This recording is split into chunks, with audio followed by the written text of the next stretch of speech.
Dans cette vidéo, nous allons étudier le MDF. Alors bien sûr, autour du MDF gravitent d'autres panneaux comme le CDF, le MDF Lite, le Valchromat, Flexiboard. Donc nous allons voir comment ces panneaux sont fabriqués et à quoi ils servent.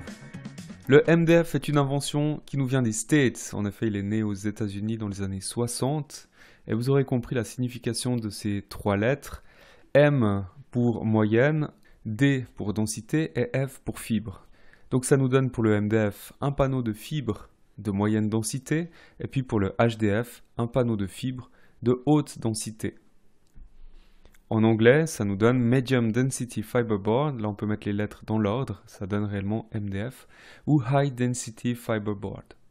Vous avez peut-être déjà entendu parler du dernier né des MDF, on parle ici de CDF, de Compact Density Fiberboard, qui est encore plus compact, donc encore plus dense que le HDF. Il dépasse les 1000 kg par mètre cube. Donc vous le mettez dans l'eau, il coule. Au niveau des caractéristiques, quel que soit le type de MDF, on peut dire qu'ils ont tous une densité uniforme sur toute l'épaisseur, qu'ils contiennent pas mal de colle, environ 10%, et qu'ils sont lisses des deux côtés.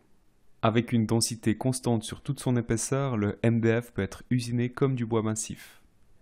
La fibre utilisée dans la fabrication de ce panneau permet d'obtenir une surface suffisamment lisse pour l'application de peinture ou de laque. Alors bien sûr, un ponçage sera nécessaire, mais ce panneau est idéal pour ce genre de finition. Je vous propose de découvrir la fabrication du MDF dans la petite vidéo qui va suivre. On se retrouve juste après.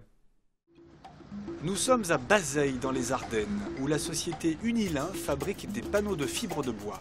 Ceux-ci sont destinés à des clients industriels qui peuvent ensuite les laquer, les imprimer, les revêtir, les stratifier ou les mélaminer. À terme, les panneaux transformés servent à l'aménagement intérieur, l'industrie du meuble ou l'agencement. Pour fabriquer ces panneaux, l'usine reçoit chaque année 850 000 tonnes de bois. Il ne s'agit pas de troncs, mais uniquement de branches et de parties destinées à être fragmentées pour la fabrication de produits dérivés. Du bois dit de trituration. Damien Renaud est directeur de production chez Unilin. Il nous présente le processus de fabrication du panneau de fibre. Donc là, nous arrivons au parc à bois où on reçoit les différentes essences de bois, donc qui sont stockées dans des piles différentes pour être ensuite repris et transportés vers notre hachoir. Chargé par une pince dans le stock, le bois passe ensuite dans un tambour pour être écorcé. Une fois cette opération terminée, il est broyé en plaquettes dans le hachoir, lesquelles sont ensuite stockées dans les silos. Donc nous arrivons ici dans l'atelier des défibreuses. On a en bas le tamisage des plaquettes, le lavage, le silo de mélange. On va séparer les très grosses plaquettes qui vont repasser dans un broyeur. Également les toutes fines qui vont être transportées vers l'extérieur et les bonnes plaquettes qui vont être envoyées vers le défibrage. Ensuite, nous allons pré-cuire et cuire les plaquettes. Nous allons les défibrer. À la sortie des défibreuses, on va encoller la fibre, c'est-à-dire que la fibre arrive par le gros tuyau gris là, et en passant devant les injecteurs, emmène la colle qui est injectée. La fibre va être envoyée vers le séchoir où on va mélanger la fibre avec l'air chaud qui vient de la chaufferie pour obtenir l'humidité de la fibre désirée pour la fabrication de nos panneaux. Et au niveau des presses, on forme ce qu'on appelle un matelas de fibre qui va passer dans une pré-presse pour enlever le plus d'air possible. Et le matelas va ensuite rentrer dans la presse où la température, la pression et la vitesse sont trois paramètres importants pour la fabrication du panneau.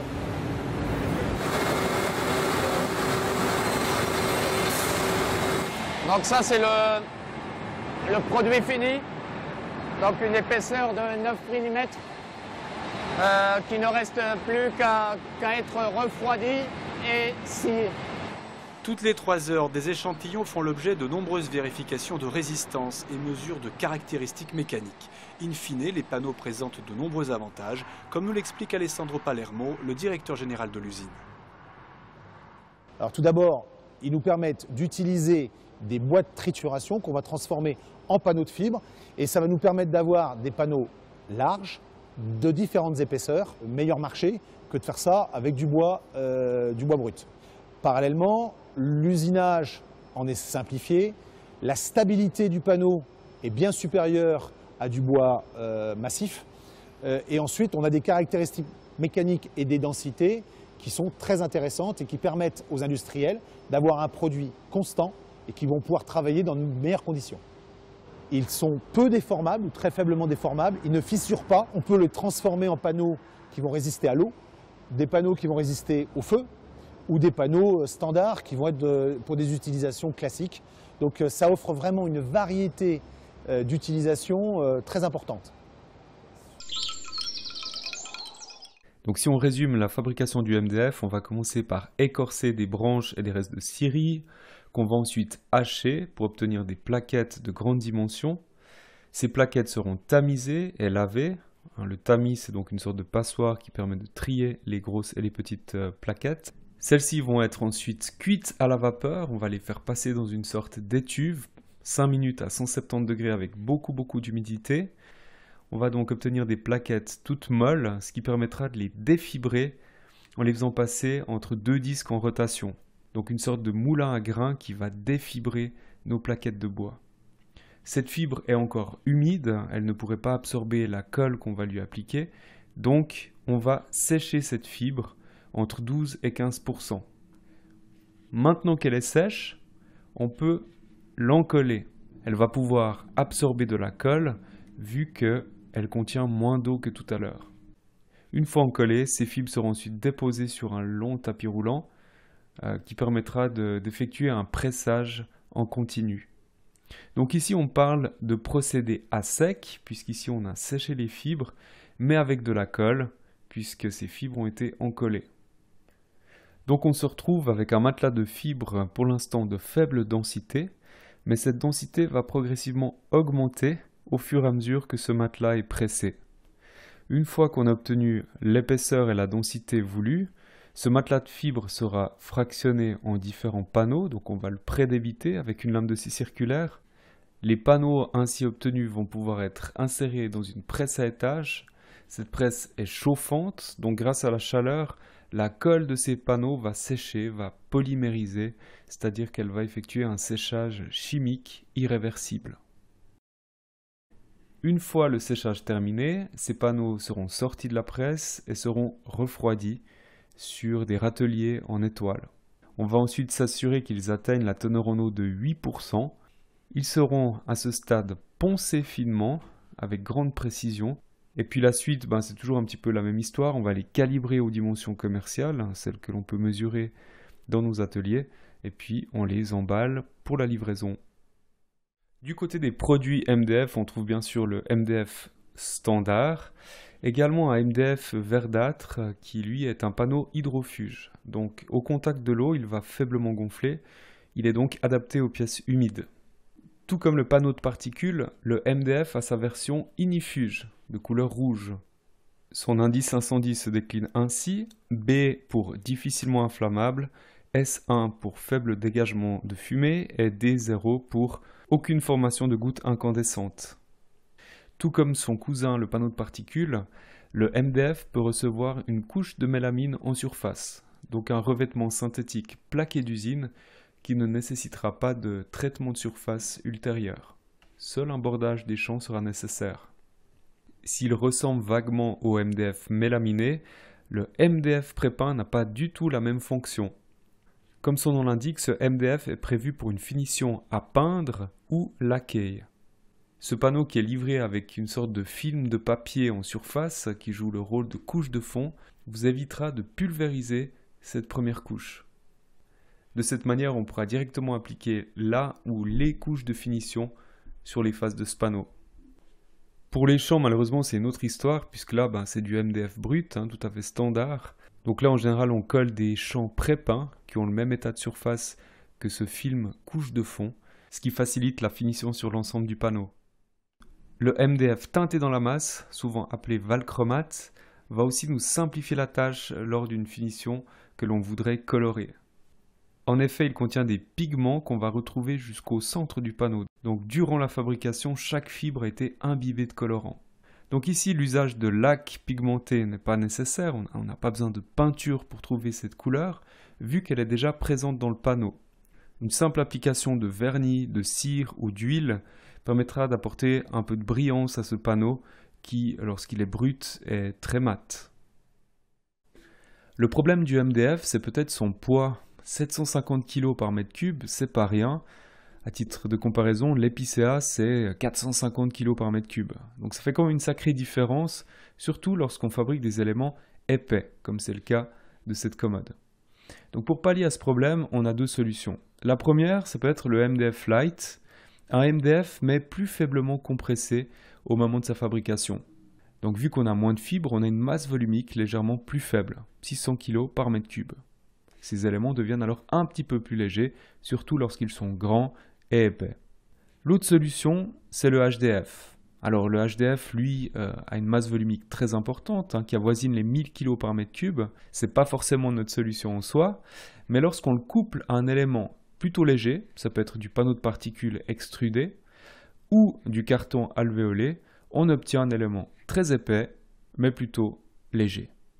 Sur ces deux images, on pourrait très bien voir du MDF standard.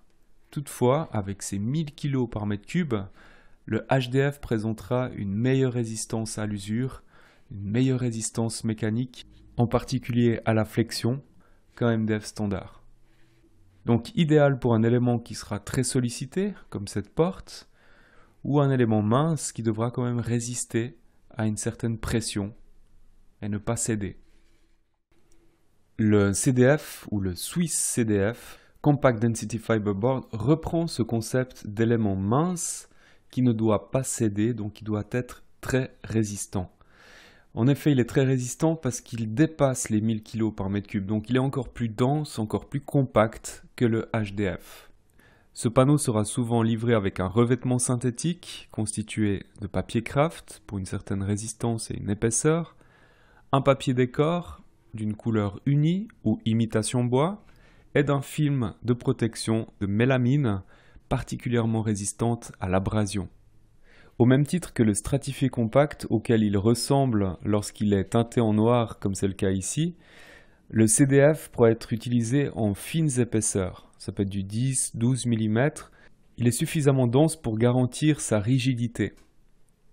Après, le problème de ces faibles épaisseurs, c'est qu'il faudra bien trouver des ferrements adaptés. Il faudra aussi modifier nos assemblages habituels tels que lamello et tourillon, qui seront trop gros pour du 10-12 mm. Donc il faudra un petit peu innover, changer la conception dont on a l'habitude. Ce CDF, on peut le commander brut ou mélaminé. Et en image, quelques utilisations possibles de ce CDF.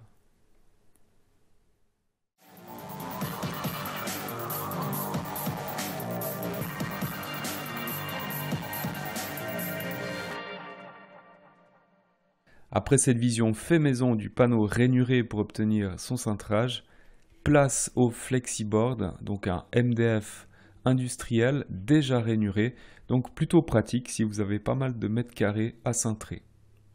Ce panneau, on pourra l'utiliser en une seule couche, 10 mm, à condition que derrière on ait un châssis qui maintienne son cintre et puis bien sûr qu'il soit visible qu'en parement. Si en revanche votre élément cintré est visible en parement comme en faux parement, alors là il faudra recourir à deux couches de 10 mm, c'est pratique, on obtient 20 mm, plus un plaquage au centre, un plaquage épais pour rigidifier votre cintre, puisque ce panneau on devra le plaquer sur un moule, et puis on voudrait qu'une fois desserré, il conserve son cintre. Donc ce plaquage épais garantit la rigidité du cintre une fois desserré. Le MDF est un panneau exclusivement d'intérieur, il faut le garder à l'esprit. J'ouvre toutefois une petite parenthèse ici sur le MDF Tricoya, un nouveau produit qui lui est compatible avec des conditions extérieures. Vous pourrez en faire des bacs à fleurs, une enseigne de zone industrielle, des bardages de façade, voire même du mobilier de terrasse. Ce MDF est garanti hors sol 50 ans, si vous le mettez dans le sol 25 ans. Donc c'est vraiment un ovni dans la grande famille des MDF, c'est le seul que vous pourrez mettre dehors. Retournons maintenant à l'intérieur du bâtiment, intérieur sec de préférence, où l'on retrouvera du MDF sous forme de parquet stratifié. Un parquet stratifié, c'est un sandwich constitué d'un MDF au centre, sur lequel on aura collé à l'usine un papier décor, donc c'est une image de bois, protégée par un film de mélamine ultra résistant, résistant principalement à l'abrasion des pas, des meubles que l'on glisse sur le parquet, des roulettes d'une chaise de bureau, etc., etc. Pour la stabilité du tout, on appliquera des résines en contreparement, ça protégera aussi le MDF de l'humidité. Selon le même principe, on pourra aussi commander des plinthes en MDF avec le même décor que le parquet. Aujourd'hui, ça pue tellement la cote, on pose de plus en plus des plinthes avec un film pré-peint et les peintres en bâtiment s'occuperont de faire la finition sur les murs jusqu'au bas des plinthes. Au niveau du plafond, on peut aussi utiliser du MDF sous forme de lames. Ces lames sont souvent revêtues de mélamine avec un décor bois. Pour leur fixation, on pourra opter pour un agrafage pneumatique ou alors utiliser des plaques à visser comme on le voit sur l'image. D'après ce graphique, les parquets, les plinthes et moulures, les lames de plafond représentent quand même le gros de la consommation de MDF. Les meubles, eux, représentent que 26%. Du côté de la fabrication de meubles et d'agencements, notons encore que le MDF peut s'assembler et se façonner exactement comme le bois massif. Il faudra toutefois faire attention au vissage des panneaux qui demande un pré-perçage, sans quoi le MDF a tendance à fendre. On pourra noter aussi que la résistance à l'arrachement dans le MDF est quand même moins bonne que dans le bois massif. Que ce soit pour du sciage ou du façonnage, il est nécessaire d'utiliser des outils en métal dur. On les reconnaît à leur abréviation HW.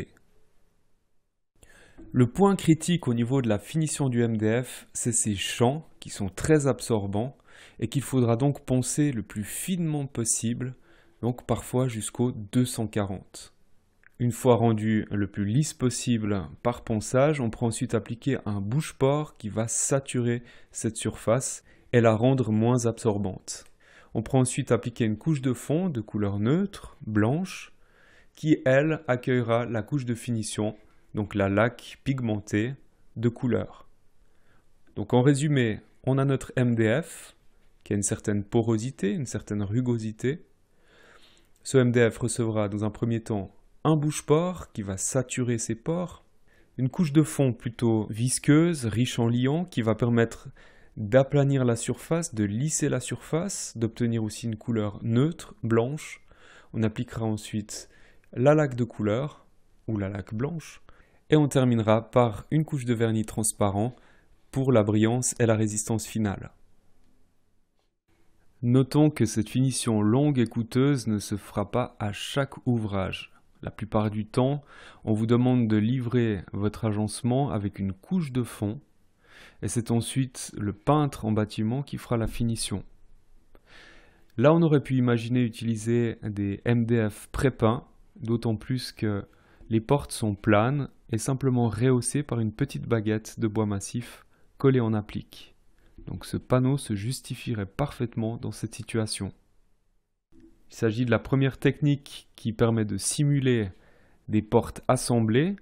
L'autre possibilité, c'est de défoncer un relief dans du MDF. Ainsi, on simule un portillon assemblé avec un panneau plate-bande. Vous retrouverez la plupart de ces informations sur cette mind map de synthèse. Nous aurons l'occasion de reparler de tout ça à l'aide d'échantillons. Et puis bien sûr, comme d'habitude, nous aurons l'occasion de faire un caout pour vérifier vos connaissances sur les MDF.